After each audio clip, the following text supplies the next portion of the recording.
Hi, this short briefing is just to give you a few tips and pointers about how you can go about making your training more efficient and take advantage of the various opportunities that you've got around you. To do this, I'm going to use a management model, Maslow's hierarchy of needs, in order to explain a mindset. And it is nothing to be scared of. Maslow's model is simply a framework to help you understand the various feelings and emotions that you may have. Maslow produced his groundbreaking theory at the time in 1943, and it's since then been used extensively in all walks of life, including flight training. The model is basically a pyramid with 5 layers. The base layer is the physiological needs that we have. Above that, we have safety. Above that, love and belonging, it says here, but really companionship would be maybe a better term. Esteem above that, and that's our ego. And then finally, at the top is self-actualization. And if we can put all of the other items in place underneath, then we're in a really good position to start learning.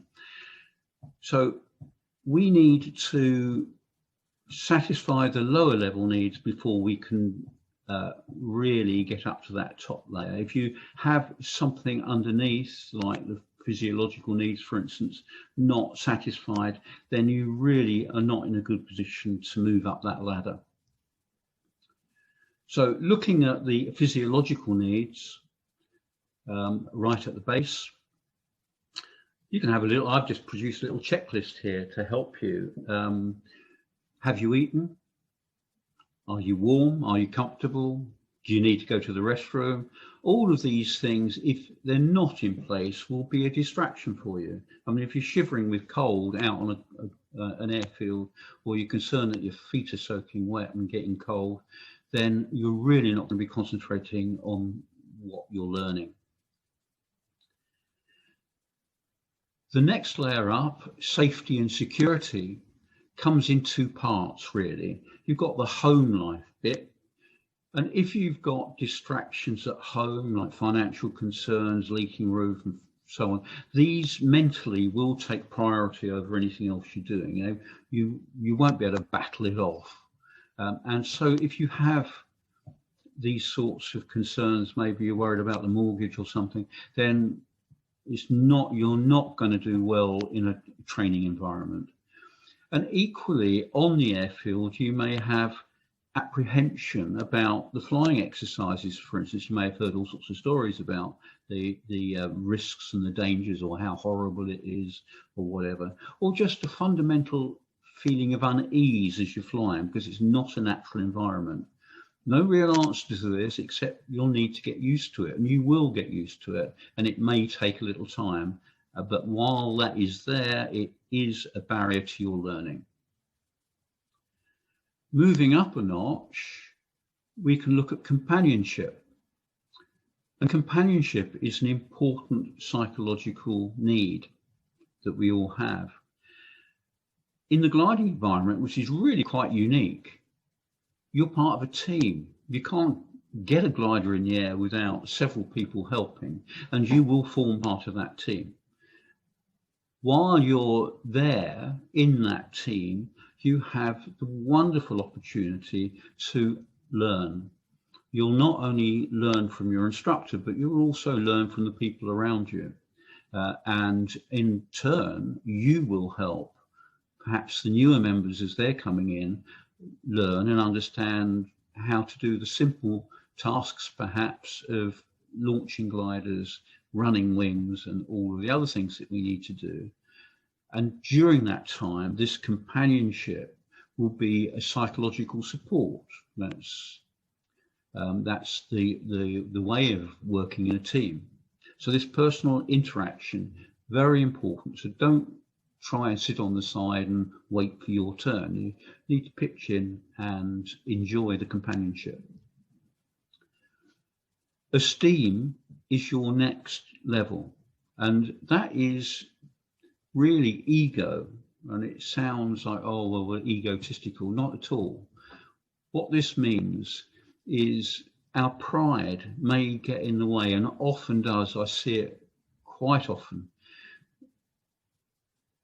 You're in an environment where really you don't want to be looked upon by your friends as a bit of a fool or foolish or stupid. And so if you ask a question, psychologically we think, well, actually, you know what? He's going to think I'm really stupid asking that question. And if you don't answer the question, you're not going to learn. So it's actually okay to admit you don't understand and ask for that to be explained again, or explained in the first place if you can get it. And remember, your companions are in exactly the same boat. You may be used to being in an environment where you're the kingpin. You know most of the stuff and everyone around you is less experienced. And then now you've joined an environment where you're not, no, because you have to learn first. Once you've put these 4 layers in place, you're free now to learn and develop and do it effectively. You're not encumbered with the various barriers that are naturally in place for most people. So you can learn from those around you. You can make effective progress now and understand your own limits. And your instructor is there to help facilitate that. So talk to him and he will make sure that you get the opportunities to learn and mix with the other group. So even if you feel a bit shy, he'll help you with that. So the hierarchy of needs, again, just to recap: physiological needs at the base. You need to put those in place. If you don't, you have a barrier for learning. You need to get over the sensation, any sensations that you may have of apprehension, and that will just take time. There's not much you can do about that, but you will get over it. You need the companions around you as a learning resource and support as well. Your pride, don't let it get in the way. If you have a question, you must put your pride on one side and go and ask. And when you've done all of those things, so you're now in a perfect state of mind to, as Maslow says, you are in a state of self-actualization. I would rather think that you are in a position where you can satisfy your curiosity, which is what learning is all about. So thank you for watching this, and I'll see you next time.